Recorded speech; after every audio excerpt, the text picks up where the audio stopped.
Hi, everybody, and welcome to yet another episode of the Beyond Threat podcast by Bleckmann. As always, I'm your host, Erik Janssen Steenberg, and also today I will be taking you on a journey to look at what is developing, the trends, new technologies, etc. in supply chain management and delivery in our beloved fashion and lifestyle sector.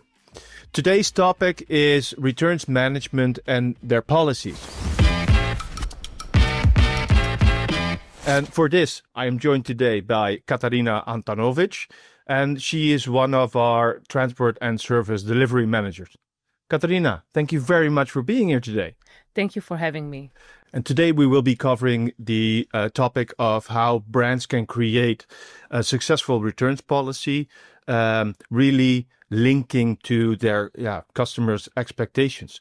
Katerina, can you briefly introduce yourself and immediately jump in how a brand can design a returns management process in such a way that it can truly contribute to customer satisfaction? So to start with introducing myself, my name is Katerina, now working for the Bleckmann for the 6 years, last 4 to 5 years in transportation, mainly focusing on the new transport solutions for the B2C and B2B.